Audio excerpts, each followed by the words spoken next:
anyone have any comments or changes on the minutes?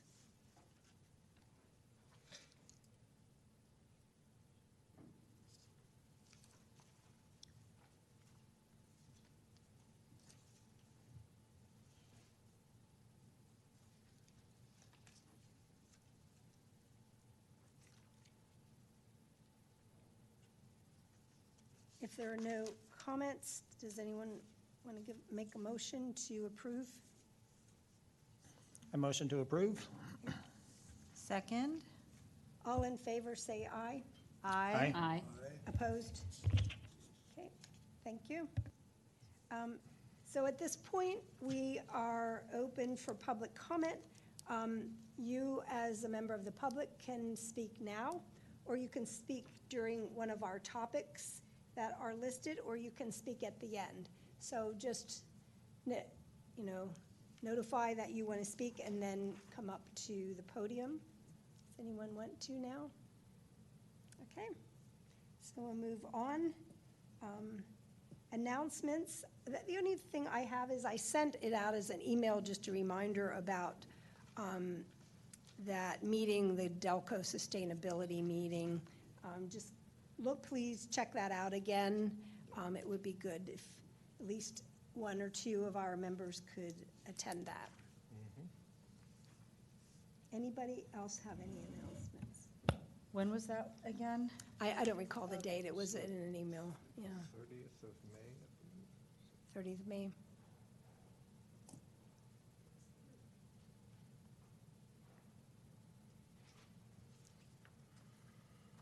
Any other announcements?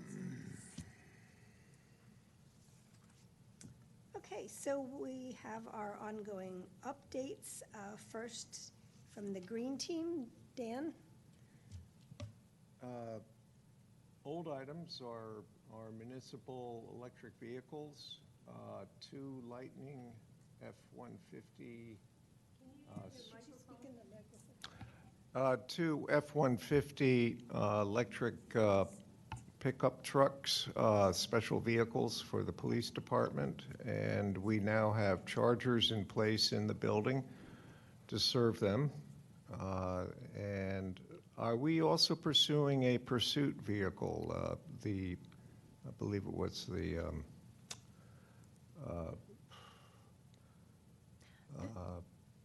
Blazer, the Chevy Blazer. Correct, yeah. We have some orders in for some Chevy Blazers. I think we're expecting to get them maybe third quarter of this year or fourth quarter. But I just wanted to correct that the electric chargers are not in place yet. Oh, they're not? No. Okay.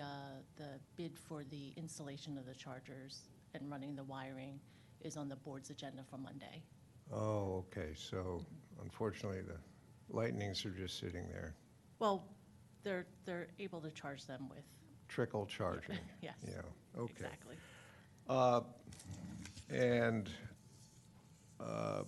We have successfully had our municipal buildings go through an energy audit by Practical Energy Solutions, and they have come up with ways we can improve the energy efficiency of the heating, ventilation, and air conditioning systems, as well as repairing the roofs and insulating the roofs, as well as improving our lighting in all of our buildings, including this building, so it's more energy efficient, particularly installation of LED light bulbs. And I think the first action on that, Melissa, will be this summer. The actual work on the buildings will start. Yeah, they have to, depending on which project we're going to start out with first, we still have to go through they have to draw up the plans and design to be able to bid out the projects. All right, well, let's hope that gets going. I will add, the board approved the installation of LED streetlights last year. That project, we're still waiting for the shipping date of the equipment, the light heads. So we're just waiting for that, and then we'll probably announce that on the website when that project gets started. Okay. Great. I think that's enough for the green team. We'll talk about leaf blowers later on. Yeah. Okay, thank you, Dan. Any comments? Okay, then our next update is on the native plant giveaway, which was very successful. Thank you, Melissa, for all the registration and all of that. It was very popular, signed up, filled up in a couple days. Even though it was an extremely windy day, we gave out just about all of our plants, and then the few leftovers went to various bits. So I think it's very popular. We got to give out our information along with the plants, I think it's very important. And yeah, so that one's done. Oh, I didn't cover the lectures. All of our spring lectures are finished except for the one coming up on May 31st. And Donnell is arranging that one, but it's given by SHIFT, SHIFT, and how to live a low-waste lifestyle. It's on May 31st at 6:30 p.m. So hopefully, once again, our group will attend, as many as can, and that we get, as good of a response as we have with our last few lectures. So the SHIFT, for those of you that don't know, is a store in Narberth that has like refillable items, so low waste, like no packaging type things and all of that. But they go beyond just their store and talk about, lifestyle ways to, live like that in a low waste manner. So it sounds like it's really good. Margie, when did you said it, so that's a Friday? Is May 31st a Friday? Yes, I think Yeah. so. I thought it was May 30th, which Is is it May 30th? Thursday at 6:30. That's what I had put in my calendar. I actually can't You might be attend. right. I always get the days wrong. So May 30th at 6:30? May 30th. Okay. That's what I have, but Okay, that's probably right. Yeah, Friday doesn't sound right. Yeah, we don't usually schedule things on Friday. So May 30th at 6:30, and it will be in here. I think the live ones are just for future reference, the live ones are so much more successful than the Zoom ones. People sign up and then they don't show up. So, yeah. And then finally, update on our environmental careers panel at Radnor High School. Thank you so much, Emma, for all the preparation you did, and she set that up with the assistant principal. And we had, I don't know, at the maximum, maybe 12 students or so. They came and went a little bit because it was during a lunch hour. But our guest speakers were Lisa Hollowell on environmental law, and Nat Weston from Villanova University about environmental sciences, and then Ray provided the information on environmental consulting and based on his work at Accenture. And yeah, I think it was pretty good. Did you hear any comments, Emma? No, yeah, I heard some comments. I heard some questions about what is the Environmental Council, and even some interest in asking, like, oh, are there more volunteer opportunities? And I was able to speak with some, I think maybe sophomores that came after, and they just like had more questions. So I think it was a great way to kind of get the word out. And it's definitely like a good first step. Great, thank you, yeah. So Yeah. now that we kind of have the mechanics of it, I think it might in the future be, a little less back and forth and trying to figure things out. Yeah, thank you. Yeah, and I think that was the intent. We just wanted to try something Yeah. to see how it goes and then see something that we can build on, Right. do something in the high school, maybe do something in the middle school as well. So, but it's a good starting point. Yeah, I will say the middle school is doing a very big career symposium, but I didn't see a lot of room for environmental. Maybe I should speak up about it, because like I didn't even see a bucket that I could volunteer in other than law, which filled up really quickly. So there wasn't like a nonprofit thing. There wasn't really a devoted environmental category. So maybe that could be the next frontier. Yeah, what was it, 2 years ago or 3 that we went to the grade school? That was, I mean, I don't know really how much they got out of it, but that No, was but really it was the good. same thing. I mean, we did it around Earth Day, which was Yeah. good because most of the elementary schools have some type of Earth Day related activity. So, no, I thought that was, good We as had well. fun, It was fun. Yeah. Great. Any other comment? Thank you again. Emma, so when, I don't know how long you're with us because I know you're graduating, so do you know? I will probably be here. I'm not entirely sure, but I'll definitely be here until June, Okay. 100%. Because we're ending a little late this year on the school calendar, so I can guarantee you until June. Okay. Thank you. Okay, so some new business. So our first item, plants in Radnor. I'd like to invite Sven de Klefs. I messed it up anyway.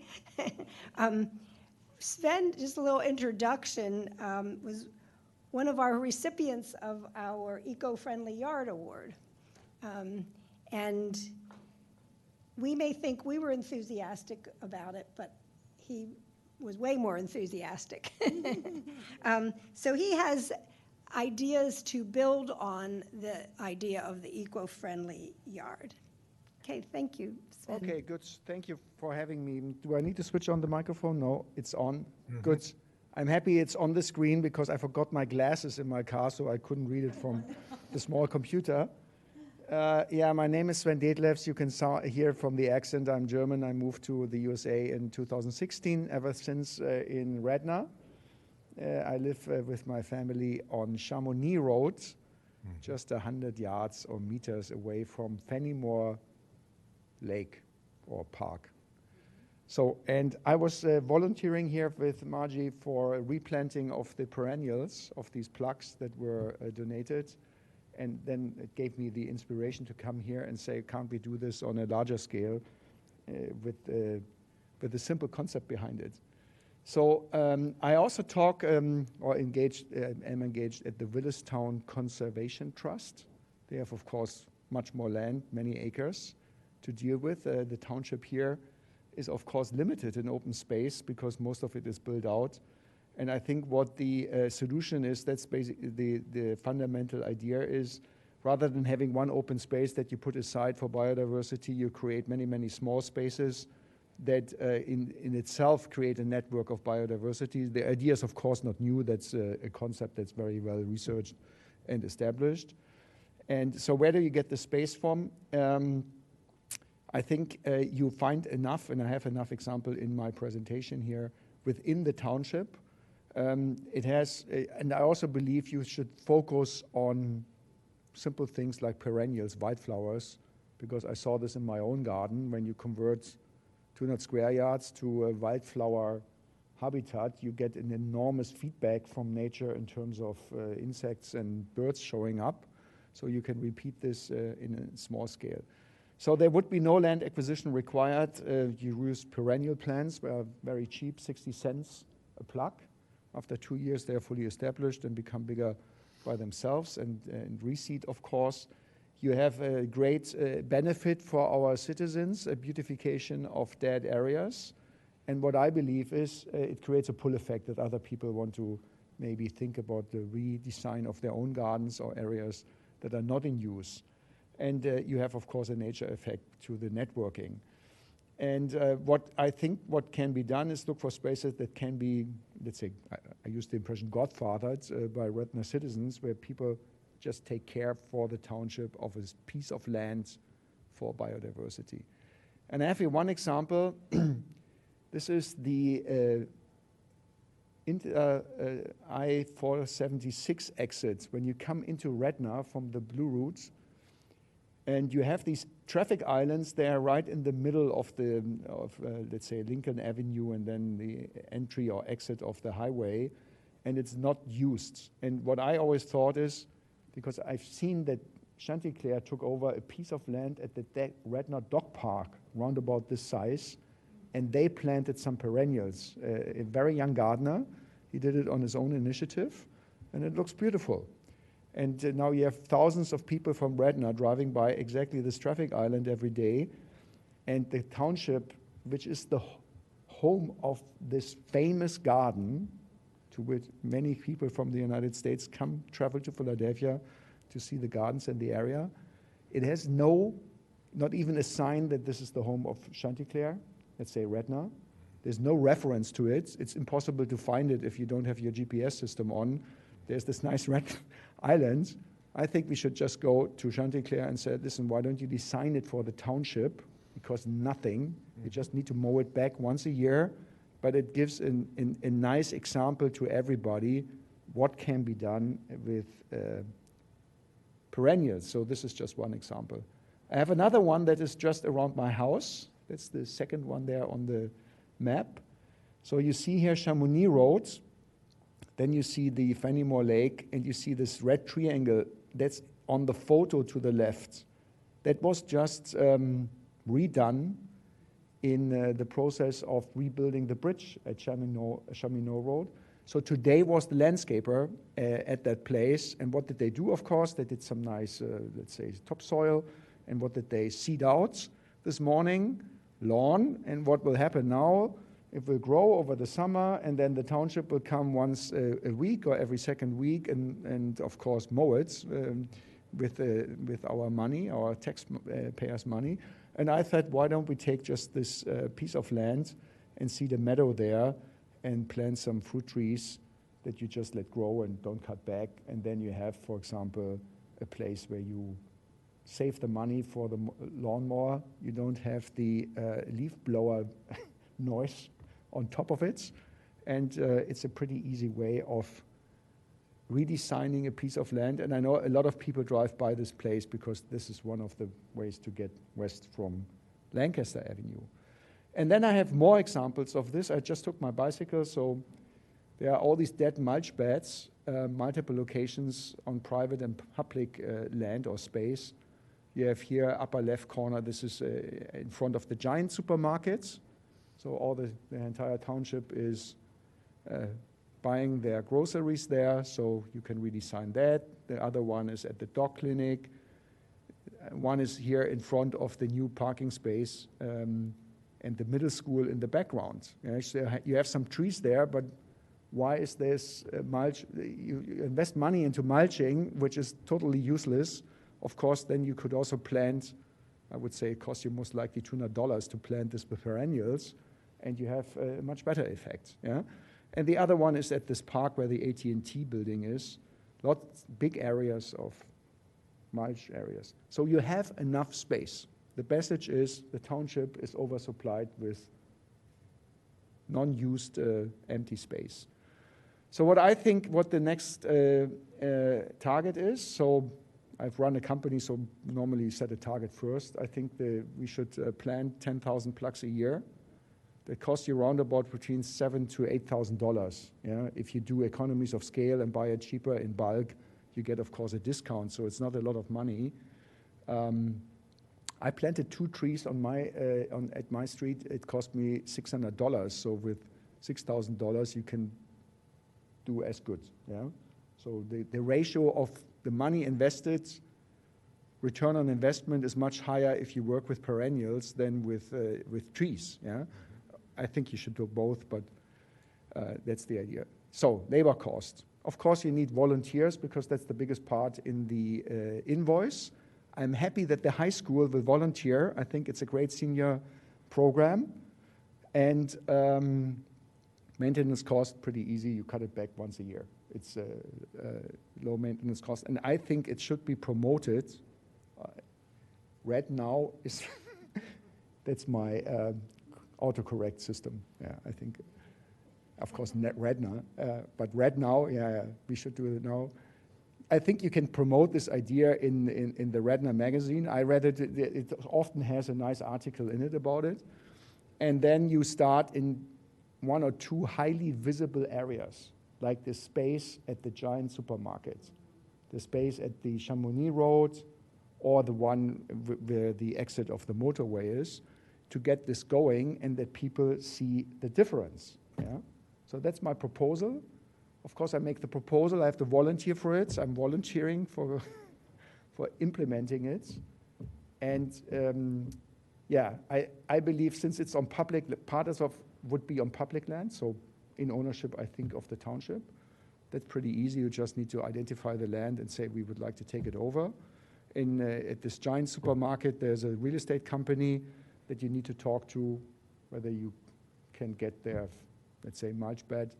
And I think for the motorway exits, that might be a project where you need to approach Chanticleer and say, why don't you take over the space and make it, let's say, a signature of your garden, and we as a township, we put up a nice sign to drive left when you come from the motorway to find this garden. Yeah, so they also have a benefit from it.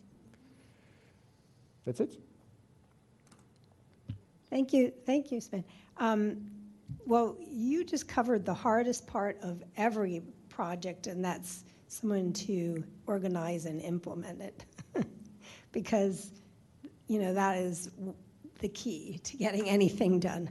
And, I mean, I think it sounds great. The cost might be something, well, it's not on this year's budget, but it's something that we could start small. We probably will have some extra money from our budget in that we didn't spend all the money on the native plant. I donate the first giveaway. year. Pardon? I buy the plants. I will buy the plants. Oh, you will buy the plants? Yes.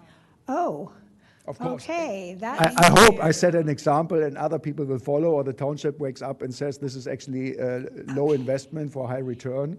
But Well, all I will have to donate say the plants. is, thank you, and yes. And I'll be a volunteer. I'll help you with the Good. plans. Because I think it's an excellent idea. Yeah. I think it's an excellent idea. It is, it really is. Yeah, this is, well, this is something we'll speak with the township about and see if there are any like snafus that go on doing this.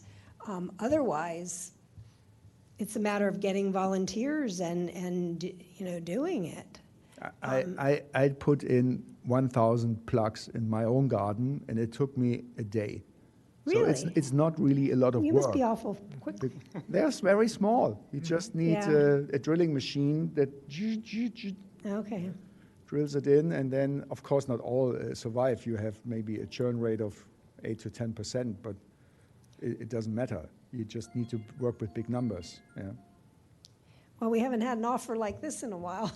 Yeah, that's wonderful. I think we would need, I don't think this is something we would need to vote on, but I think we would need the township's approval on the specific plots, right? So maybe if you, it sounds like you've kind of prioritized a couple of them. May I ask a question? Yeah. Showing absolutely no knowledge of plants, as you would see if you came to my house, all the empty, all the dead ones. Yeah. So when are perennials planted? So you can plant them now in spring, or you plant them. I plant them often in September and October because then they have some time to establish. And yes, so there are 2 periods, spring or fall. Because I'm thinking if the idea is that high school, to be high school volunteers, then they have to be around. So be looking into the fall, if that's the appropriate time to plant perennials. Yes. Of course, you don't need to do everything in one weekend. You can take one piece of land, buy 200 plants, and do this in 2 hours. Yeah, it's not more than that, but it would be good, of course, if we would work with high school volunteers to have a core of people that would like to make this a part of their, I don't know, Project of college some sort. application or so, volunteering outside of school, and then you can work your way through these mulch beds that you have. For example, I think the biggest hurdle would be to talk to owners like the giant supermarket, the property owner, to change this idea of what to do with this mulching. And I noticed it. I was running a company that had a big R&D center, or has still, in Westchester. And I started with the facility management to do exactly that I said every fall we plant 2,000 perennials on these dead mulch beds, yeah, with our employees. The problem was in the first year that the landscaping company came in spring to clean up the mulch beds. What did they do? They didn't understand that these were perennials. Everything was round up to death. And we had to start over. So yeah, there is some coordination needed, but what I believe is sufficient if you had these yard signs and say this is a biodiversity space, and Yeah, the sign is protected from necessary, Don't yeah. touch, right. Yes. So, and do you have an idea of which perennials they would be? That you, Oh, or how does that work? I think it should be something robust. It needs to be colorful that people notice it. It should be mixed with some grasses because then it looks more natural. And I think since we have Chanticleer here, we will get, I would ask them to give us a standard planting plan that they know is in our climate, it's easy to maintain, the plants are robust, and it looks nice. Because I'm not a garden designer. I try this in my own garden, and it's difficult to come up with a good design. It's one thing overgrows the other, it doesn't fit together, the aesthetics don't work out. But I think there are enough professionals here that could help us. So I have a quick question. Melissa, isn't the township responsible for the entrance onto the freeway? Because remember that whole situation? There were a bunch of trees, they got taken down, it was a big to-do. So the township may welcome an opportunity to make it look a little bit better after that. Maybe if I turn mine off. Oh, maybe.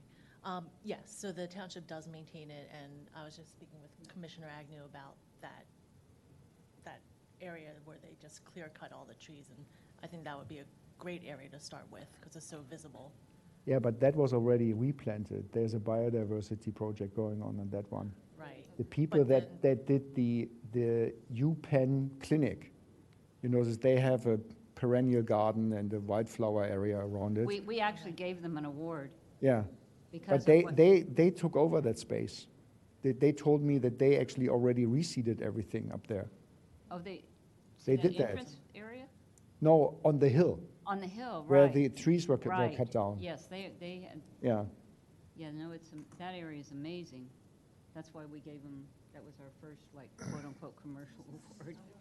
and if you calculate the cost, so it's actually much cheaper to have a space like that, because you save the mulching, you cut it back only once a year. For example, we stopped using fertilizer. The fertilizer fertilizer lawn maintenance that we paid for our corporates, super well-maintained, let's say campus, was around about $20,000 a year. And if you just if you accept that you don't have the 1,000% super nice corporate lawn that every company wants to have, you have suddenly $20,000 to reinvest into tree planting and flowers and so on. And I think the starting point is, for example, ask the township, how much money do they actually pay to cut down all this lawn? Because I see that the township, of course, drives around and maintains everything in a nice way. And there's also a calculation to be made that the conversion is actually cheaper in the long run. And no leaf blowing. No leaf blowing, the torture instrument of our times. Those plants, that should be a criteria as you're planting the plants, because it'll disrupt the insects and their little plants, you said. So, I mean, I'm thinking literally to have that in your proposal, that you would also not have leaf blowing on those areas. Yes. Because they won't, I mean, Right. they won't think of that unless you say it in so many words, because they want to leaf blow everywhere. They want to clear the mulch. It needs to be clean, that's clear. So, yes, exactly. I presented that the last meeting. So Good. anyway, it just. So, That's important to say. so Sven, just a couple of comments. First, thank you. I think it's a great proposal. You're absolutely correct. I think that 476 entrance does not give you the impression of Radnor that we need it to be. It never has been. So, doing something there certainly, I think, makes a lot of sense. The budget question, yes, it's a township question, but we've got plenty of money. We've got plenty of money. The township has plenty of money. So, and yes, I'm being a little bit facetious, but there is budget, and you're right. If you do it right, ultimately it would be a cost savings, and it's the type of thing that needs to be incorporated each and every year. At the entrance of my development, we have about 10 acres of open space. This is at the corner of Bryn Mawr Avenue and Mill Road, and there's a beautiful stream that goes through that open space. No one could even see it. And so we finally put a lot of money into cleaning it up. So we just got rid of all the invasive species, cleaned it all up, cleaned out the stream bed, and now the next phase is to come back and to start to take away some of the grass. So that's the intent, is we pay a lot of money, same thing. It's a development, we pay a bunch of money for someone to cut it each and every week. So we want to start to create interesting areas. And again, I think, for the township, if you go to any of the elementary schools, they've got a lot of area. So we have plenty of area in the. Yeah, the elementary schools have huge areas. Elementary schools have big areas, and this could be another type of thing where you have plenty of volunteers at the elementary schools too. This isn't a difficult project, and they would love it. So we could, longer term, we incorporate it. Every Earth Day, we start doing things like this. That's absolutely the we did direction it we need to in head. my company. Every Earth Day, somebody had to, let's say, dig in, literally, yeah. I think we'll have a lot of adult volunteers too. People Yeah, like doing absolutely. that. People like it. Yeah. Yeah. We could have a whole, for Earth Day instead of or in addition to the plant giveaway, have a big recruitment effort to do volunteer, planting and stuff, so. Good. Well, thank you, Sven. Well, we should be in touch and see about getting the township buy-in and then, getting started on this. And since you have the plan, this is great. We've never had an offer like this. They could already start, here. This piece of land there, I can just buy seeds and walk on the weekend and overseed it with wildflower seeds, and then you just decide as a township, just leave it like it is and see what happens. Yeah. Of course, often you have to cut the edge that it looks nice, and the people understand that, there is a difference between the lawn and the meadow, and that is intentional. But I think let's not make it too bureaucratic and start somewhere. Yeah, would be a good area. Good. Thank you. Thank you. Thank you very Thank you much. so much.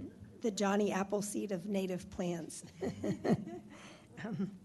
Okay, so we'll move on to, we talked, it's actually not brand new business, the gas-powered leaf blowers.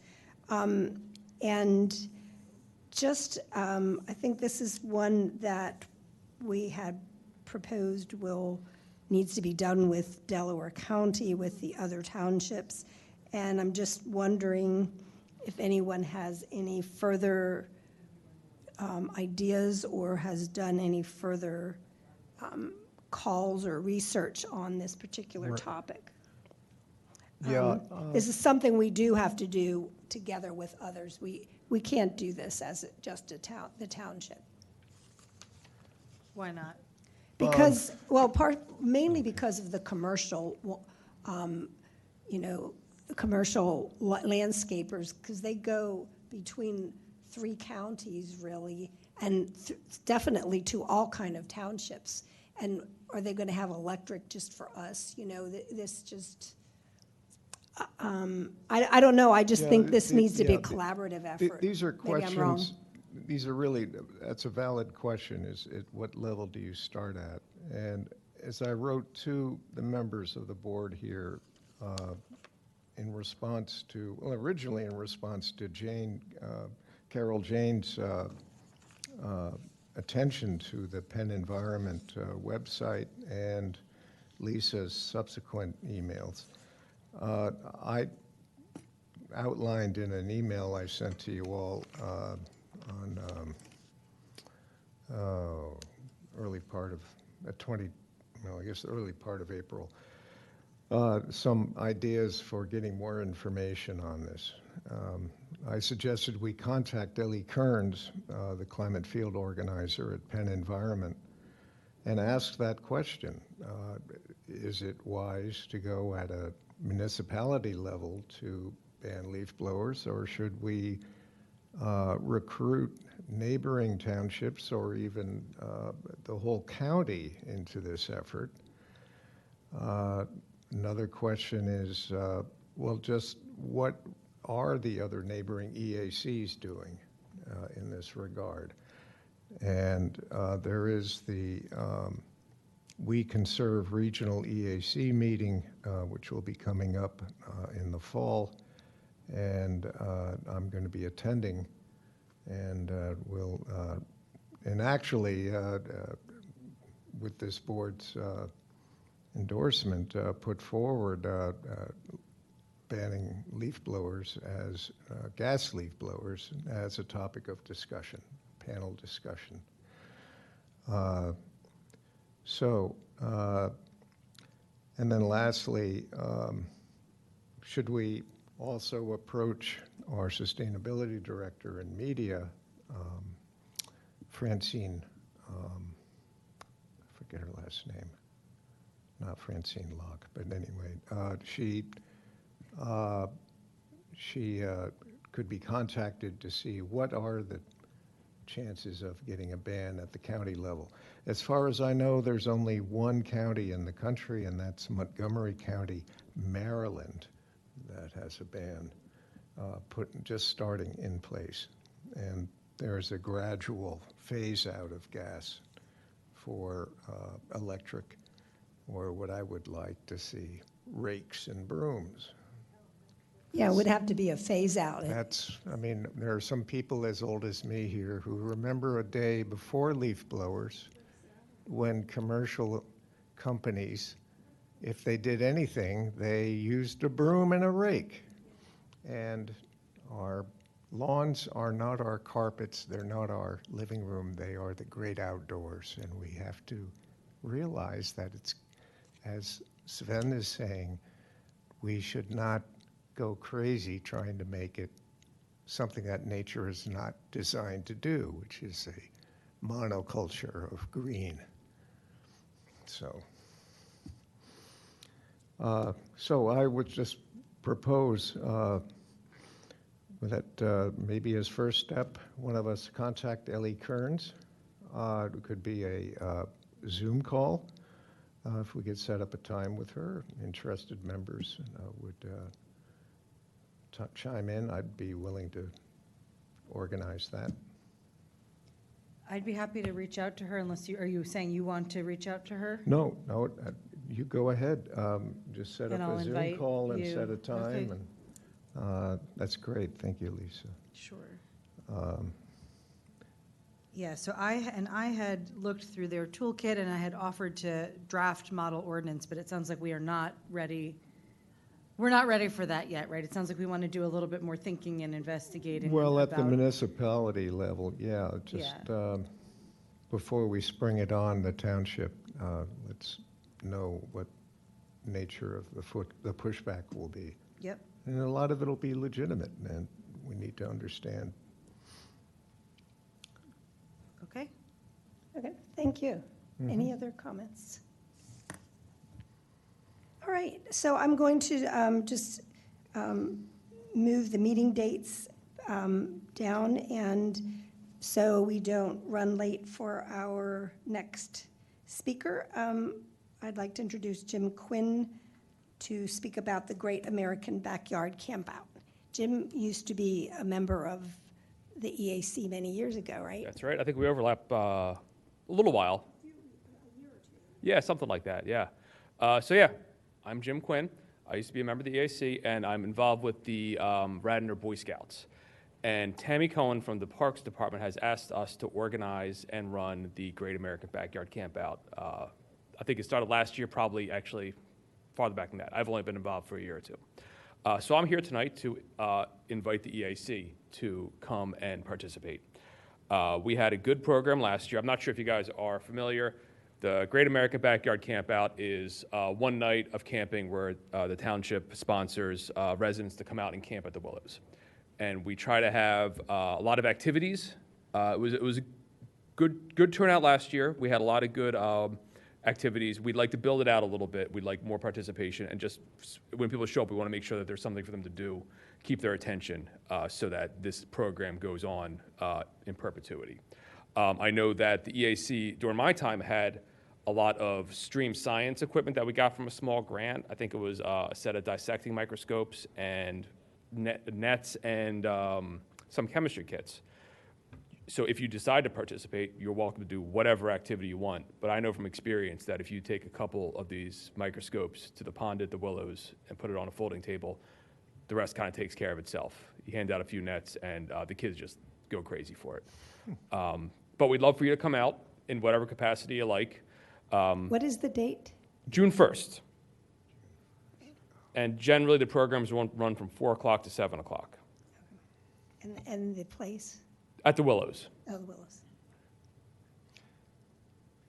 We have some field stream sampling equipment, including microscopes. Yeah, that's perfect. If you're needing Chemicals are too old. They're Yeah, they probably look Chemicals tired. are Yeah, I used to borrow those microscopes to bring to den meetings for the Cub Scouts. So they're perfect. Well, I have them, so I can bring them over. That'd be great. Yeah, and if you guys wanted to run a table or activity, that's perfect. And if you let us know what you're planning on doing, we'll make sure you're included in the program. When and how, I don't know if Yeah, Tammy's planning on picking unfortunately, those I'm up. not going to be in town, so Well- afterward, I'm going to get in touch with you just to Sure thing.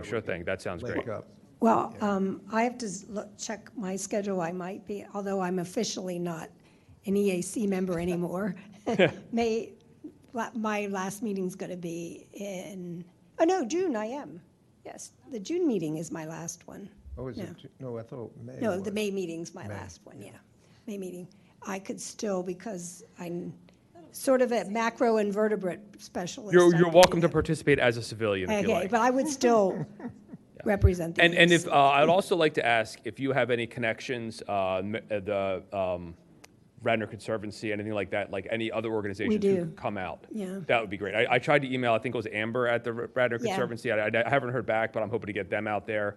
I have to contact somebody at the Skunk Hollow Garden, because they sometimes will run tours and stuff. So anybody, if you know of somebody who this sounds like something that's up their alley, send them Okay. my way, and we'll get them Okay. signed up.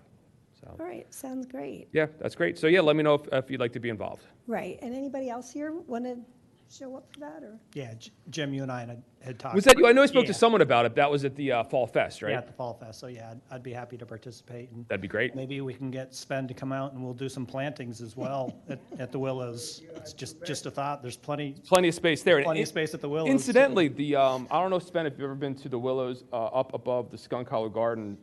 We used to have that meadow project up there. I think it's fallen into disrepair, but that's also ripe for a native plant planting. Okay, well, I'll leave it at that then. Maybe Ray, you shoot me an email sometime. Let me know how you want to approach this. Thank you. Thank you. Thank you. Okay. This is an unprecedented meeting.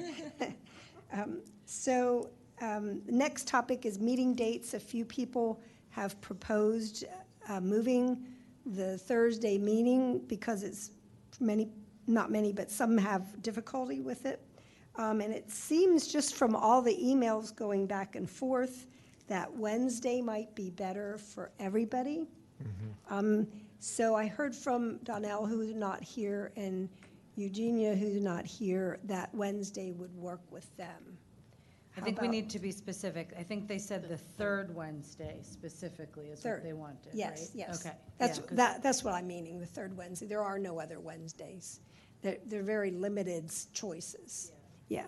So it's the third Wednesdays of the month, and I believe the possible times were 6:30 or 7, something, yeah. 6:30 or, So does anyone have anything they want to say about this before we put it up for a vote?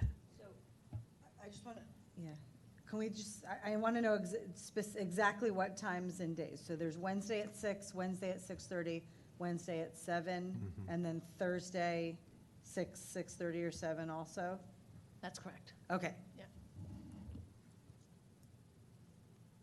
Anybody?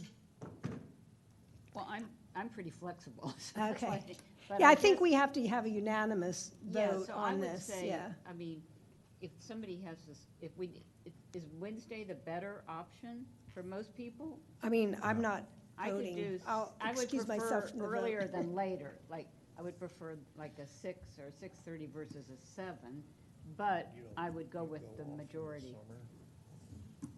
It sounds like that Wednesday is better for Donnell and for Dan. I would prefer Thursday because I have every once in a while a conflict, but I can, if, it's really usually just one a year, so it's fine. So if that, I'm happy, and I also agree earlier is better. I would prefer earlier just because, so 6 on the third Wednesday? is that a problem for anyone or? Would that work with the township, Melissa? That time is available.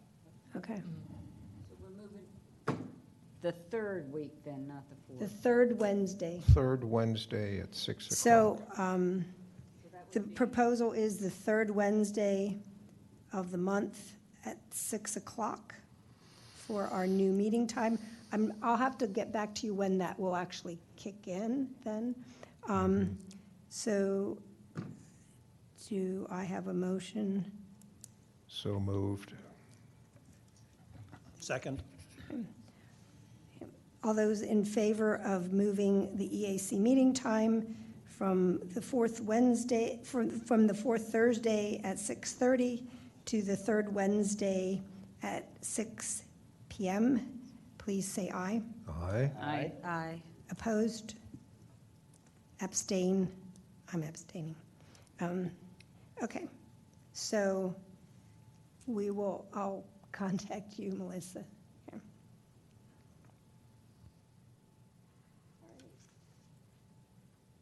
So I just jotted down future projects. I mean, obviously, we have some future projects here. But since have only one more meeting with you all, I wanted to just put out a few of my thoughts and pet topics. And maybe if you all will bring it up in some future time. I started off, one of my first initiatives as chair was that zero waste resolution, which fell flat on its face, but that's because it was not done properly. I mean, I had no idea how to do these things then. But I think this is something we really need to continue or really start working on. This was originally proposed by the Chester Group in regards to the Covanta incinerator. And I mean, the data are just overwhelming. The circles of health incidents and so forth emanating from the incinerator. And, you know, the defense for it is it's waste to energy, but it's pretty much been shown it's a very inefficient way to make energy, and it's a very filthy way to make energy. And I know they've done some updates on the incinerator since, but Delaware County is one of the big contributors, you know, and our waste goes through Delaware County. I think this is something that needs to be on a radar screen. It's also, you know, the people that, you know, live here are also, you know, environmental victims, so to speak, because, you know, they have the worst of it. But we get the effects here too, depending on how the wind goes. And typically, especially in the summer, my daughter who lives in, Manhattan, and we compare the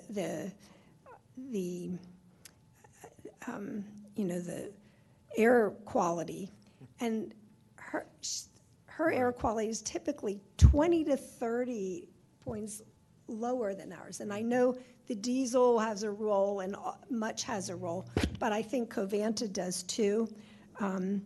And so I think there are a lot of reasons to start looking at this. So that was just the one thing that I wanted to put forth, and maybe I'll show up from time to time and pester you, even when I'm not here. And then the other thing is, I'd really like to see closer affiliation with the township in that we are an advisory council to encourage the township to seek advice from us. Not that we're necessarily experts in all fields, but we would make an effort to find answers.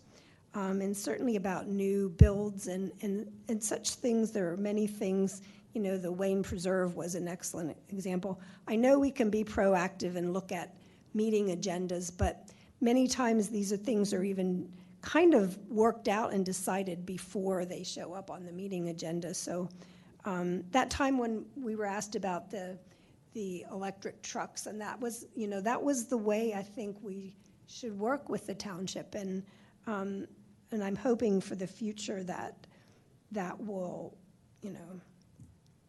that will increase. Yeah. Well, Margie, I think the Covanta issue is, of course, very important for not just because of our garbage, but also because of our human waste in a neighboring facility is being incinerated there and may be used for fertilizer. So I think this is another area where we all need to get more information and find existing groups that are of like mind who are working to correct this situation. And I know of one group down in Chester associated with our church years ago. Yeah. Okay, good. So let's maybe, I don't know, another Zoom call for those interested with this group, something like that. Having not been here at the time when you're talking about, I don't know what was in the zero waste Oh, it was plan. just. I'm curious, like, Oh, what it were was we just advocating for? the contract was coming up for Covanta, and it was just a resolution to urge the county to not sign the contract, and also at the same time work toward, other ways. And there were all sorts of ways proposed by the group. It's not like I had come up with it myself. So that would have been just an urging the county to not sign the contract, basically. All right. Yeah, I think this definitely warrants a working group of some sort, because as far as I know, all of our township's waste goes to gets incinerated currently, and we would. I don't know what the better thing to propose as an alternative would be, but it would require some thought, I think, before we. I think we would need to think about the entire picture. Right, I've attended some of the meetings, and there are lawyers there and everything, and, proposals about landfills, which apparently they're available, and they compare data, landfill versus incinerator. And of course, none of it's great, there's always a downside, but I think it's not just the environmental piece, but the health piece that's really important in this one, too. Absolutely. Yeah, I think anything that we can do to advocate for reducing our township's waste is a good thing. That would lead in to the interim. That would lead to an effort, in other ways of cutting down on waste. So public education of our Right. township. And this, this shift presentation is a little part of that, and so forth. Yeah. So, action items. Are we formulating some here?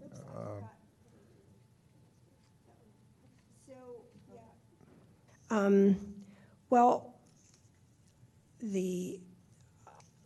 let me look into, contact this, it's CRCQL, something like CRCQ, that.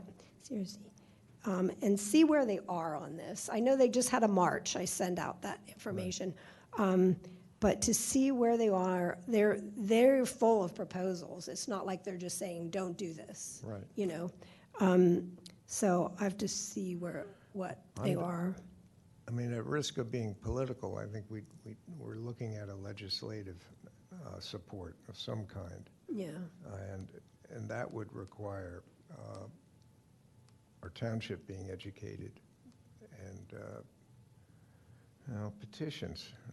Yeah. And signatures. Yeah, I just wanted to see if the group would be interested in this or not. Yeah, I mean, it's kind of a big thing that may not ever get fully resolved. No, it's a ball that's been whacked at many times and Yeah. hasn't gone out of the park yet. Okay. Just one other comment. And this is a complicated subject, but the more that we can educate on reduce and recycle will have one of the biggest impacts on that. And we haven't done enough. Yeah, it brings just us in- back in to the zero basics. waste. So we need to start with what we can control, and that is something that we can have an impact on and we can control. Yeah. So it's not just about Covanta. The waste has to go someplace. So if it's not going there, where is it going to go? I don't know the answer to that, but it's going to go someplace. Well, and a good question, at my house, I recycle, in terms of volume, twice as much that I do with garbage. And I'm not convinced it's being recycled. Yeah. It goes through a sorting, Yeah, manual sorting, and we've talked a lot about that as well. So there's definitely more that we, this is something the do. public needs to know. It all depends on the market rate for aluminum, cardboard, mixed paper. Okay, thank you. And now we want to open the floor up to nominations for the chair position. As all of you probably know, that the May meeting will be my last meeting. And so I would like to hear some nominations for the chair position. I have a nomination. I'd like to nominate Dan Burnham. Okay, Dan, do you accept this nomination? Yes. Yes. Unless there's a competitive. Well, that's what we want to hear now. Do we have anyone that wants to nominate someone else or self-nominate? Don't all yell at the same time, though.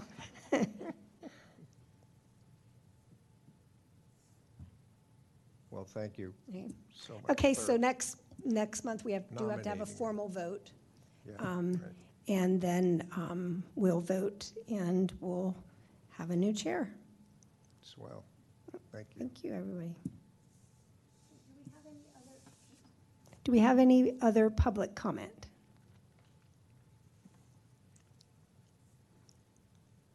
Diana Pope from 116 Windermere. Oops, what do I do with it? I don't know, is it on? It is on. I hear Okay, you. there's no light like I can see with yours. So one thing I would encourage when you're talking about the leaf blowers, I would approach the issue with fossil fuel lawn equipment rather than going only after gas-powered leaf blowers. Because I think you may have a better argument from the fossil fuel side than the noise factor. Just saying, that's something to consider. The other thing is talking about Covanta. Yesterday, I saw a documentary film made by a man from Chester called Trash and Burn. And it's occurring to me, I just wrote actually to the Bryn Mawr Film Institute and got a very positive response. This man has made at least 3 documentaries, all of some social value, and has gotten some awards that, and he is an articulate guy. He actually used to be a manager in the refinery and now is an actor and a filmmaker.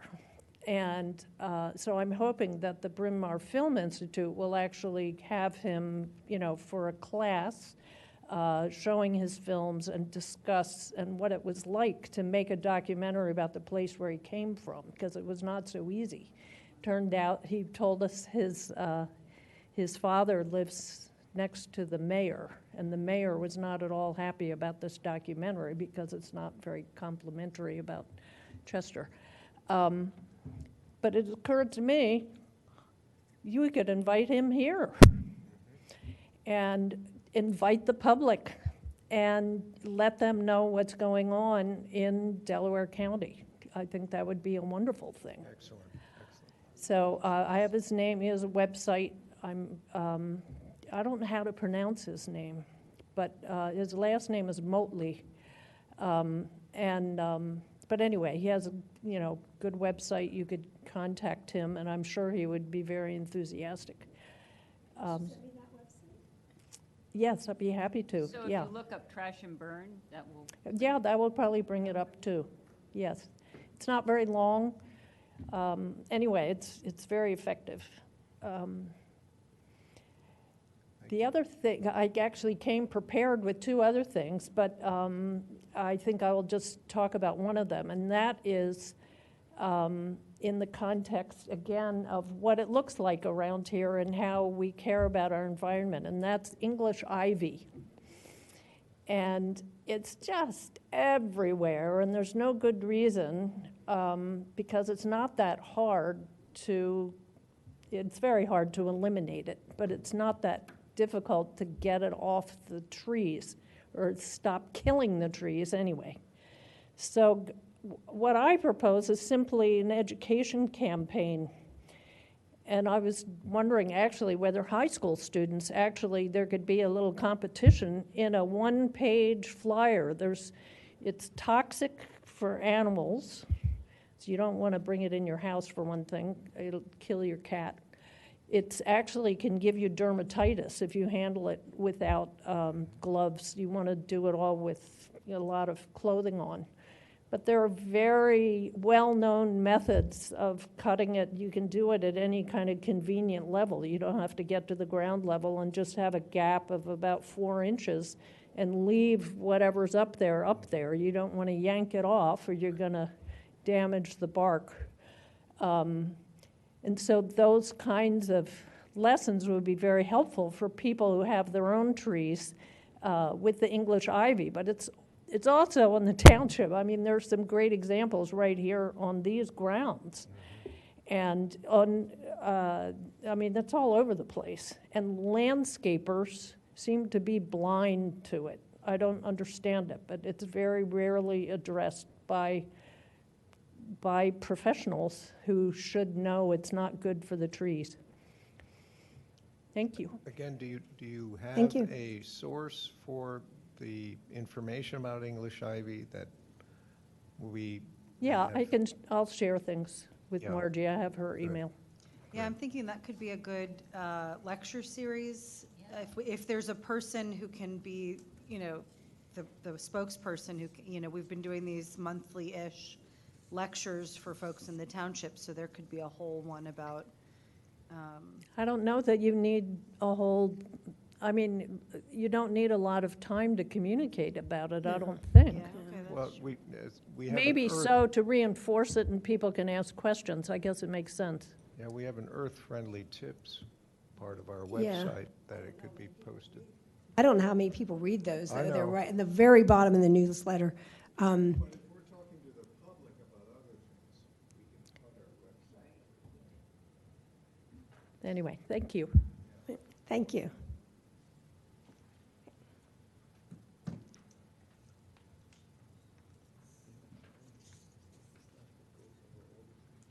Hi, Laura Luker. I'm at 808 Milmar Road, and I'm also with the Radnor Conservancy and Birdtown.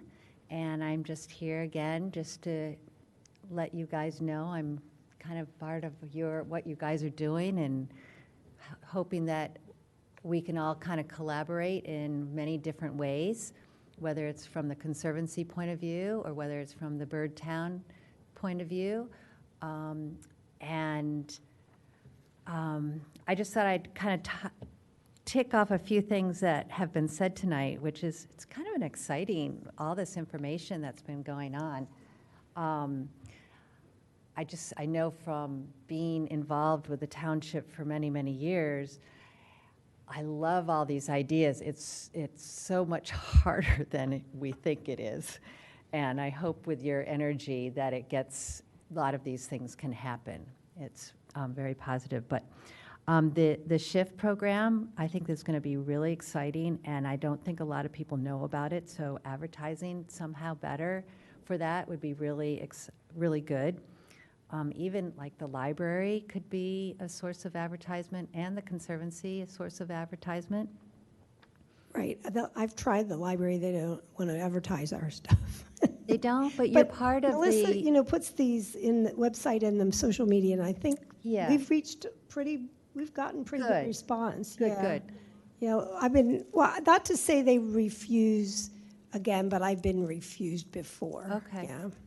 Well, you could remind them that you are part of the township, and that's a township building, but, and Sven, what a nice project or idea, your proposal, and your very generous gift of doing.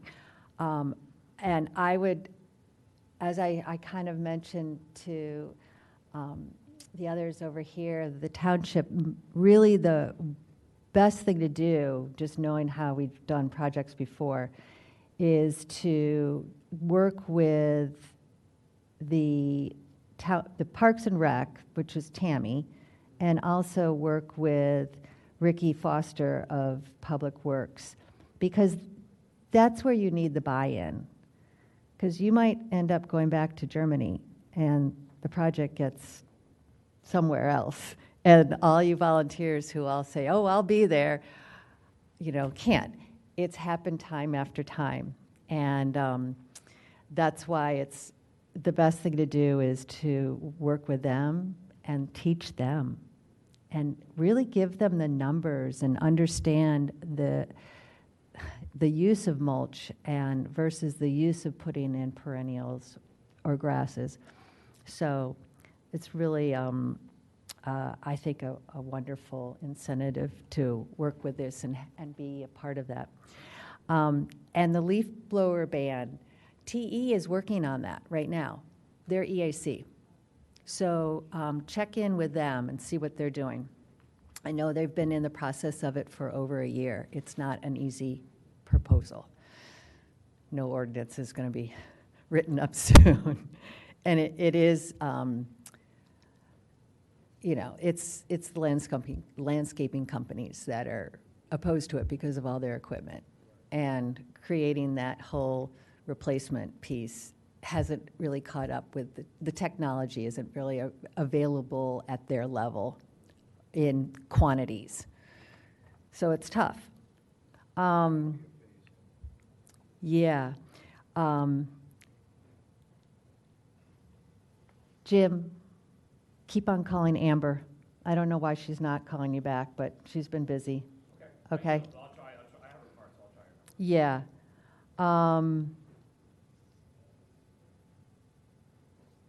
And lastly, congratulations, Dan. I think that would be really great. Thank I you. mean, it's a little premature of congratulating. But I love the idea of the trash and burn, and that would be so well attended because everybody that I talk to is convinced that our recycle is being burned. Mm-hmm. So we should find out what's going on. And the English ivy should be a flyer. It should somehow get out. Nobody knows what they're doing. They just let it grow and then trees fall. So Looks pretty, right? that's what they think. All right. Good job, everybody. Thank you, Laura. Okay, does anyone have any further items? Oh, Sven.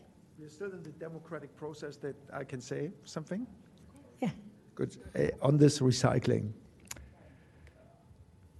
I don't want to, let's say, teach anything, but Germany has a recycling culture. Yeah, every township has a recycling police. They open your bin and look whether you really recycle, and if something recyclable is in your trash, you get a fine from the township. Yeah, you don't want to go there. It's not very popular. Yeah. So, but there's a different way of recycling. There is a glass recycling. Every 2 blocks, you have a recycling container for clear glass, green glass, brown glass. Yeah? Yeah. And then you have the paper containers. Paper is always recycled separately. And then you have the trash, the plastic and aluminum recycling. So what is known is that paper recycling is actually a source of income. Most townships build monopolies for paper recycling because you can sell paper easily, and it's a huge income source for many townships. And why do I know that? Because traditionally, the church was the recycling organization. Yeah? And then townships took over recycling from the churches, Catholic Church and Protestant Church, and the church, the German Catholic and Protestant Church, they lost the paper recycling income. Yeah? So there was the paper fight, and then everybody understood, oh, paper is a source of, let's say, a great income, and the same is true for glass. Yeah? And I think a good starting point is to find out what's happening to plastic versus glass versus paper, and then the township should really think if they should take over the paper recycling, because I think there's a lot of money in it as an income source. So then you're talking about office paper, white paper, not mixed paper. Any paper, because every paper can be converted into your Amazon cardboard pack.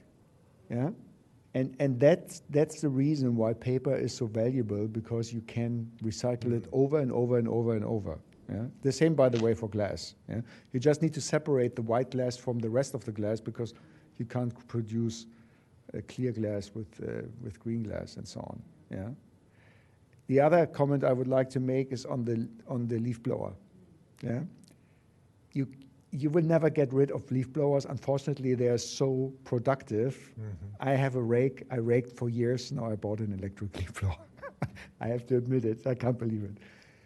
But I think the hook is, what I don't understand, why nobody sued so far leaf blower companies for the gasoline emissions. Because the emissions that you have as a burden on the person who uses the leaf blower. All these gardening companies that have, let's say, their leaf blower crew, yeah, they should sue the leaf blower producer for the lung cancer that will be caused 20 years down the road by inhaling all these, let's say, exhaust. And that's, I think, the hook, that you need to think about the health burden that the people that use the leaf blower, professional people that use the leaf blower 10 hours a day, every day, that they have. Right. Because, yeah, but they have the. I've talked to him, and even wearing that, I was talking to one asking if his crew uses, he said, even after their shift, their ears are ringing, even with wearing protection. So, Yeah. it's a big issue. They're But going to have hearing loss. Let's say, I think that's one perspective. The other one is that you make a limitation that, for example, on Saturday and Sundays, you can't use a leaf blower in Radnor.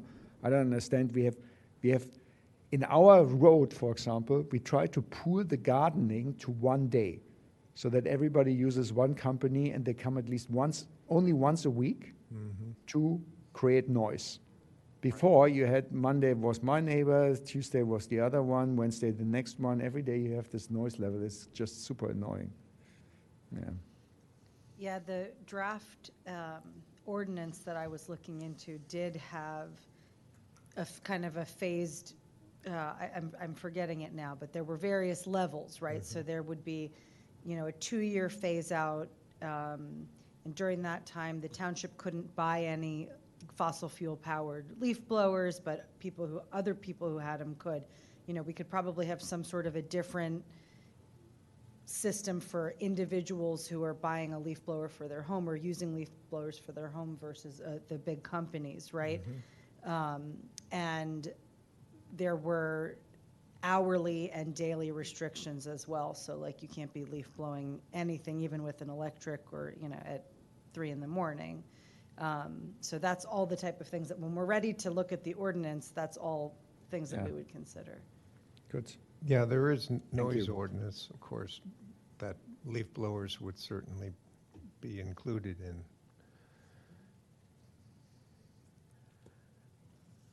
Okay, thank you. Are there any other items?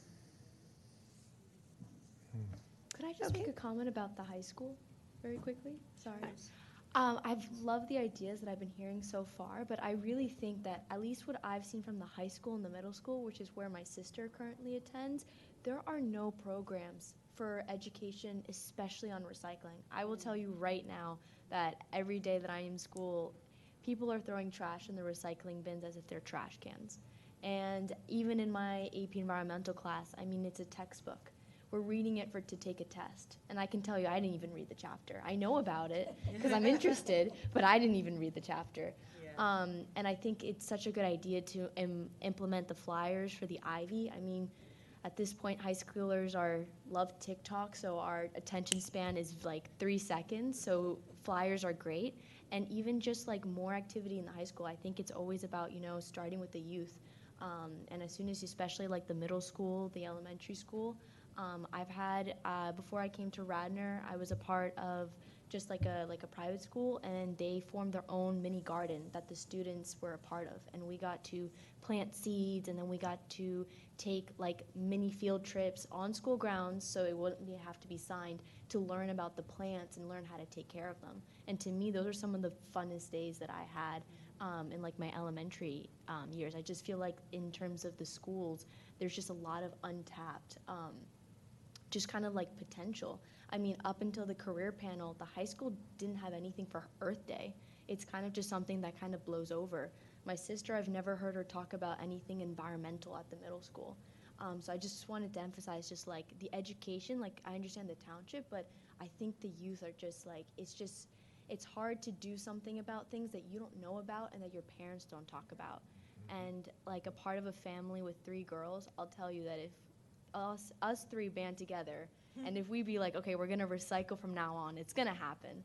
So I feel like kids also and just the youth have like a lot more power in terms of being able to implement just volunteers. There's so many high schoolers looking for volunteer opportunities, or just starting young and just opening up those avenues. So, yeah. Yeah, thank you, Emma. Yeah, I'm actually, when I leave the EAC, I'm hoping to work with the school, since my whole career was teaching, and so yeah, I hope to do that on my own too. But doing it through the EAC would be great. Yeah, thank you. Yeah, thank you, Emma. And if you have any specific ideas, maybe some kind of a video competition. I'm just like, a flyer would be great, but kids are actually able to do so much more with technology than I mean, my kids who are pretty little, they're like way beyond me. Like maybe we could have some sort of contest where they have to actually do the research and put together a 3-minute presentation or something. So I don't know, maybe we can brainstorm what you think would motivate the kids and get them learning.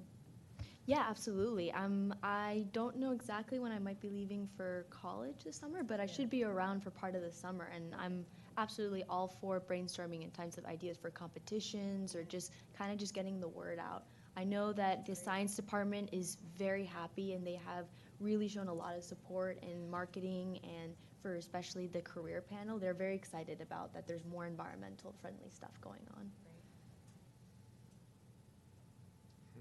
Okay, thank you, Emma. All right, anything else? Okay, then I will adjourn the meeting. Meeting is adjourned.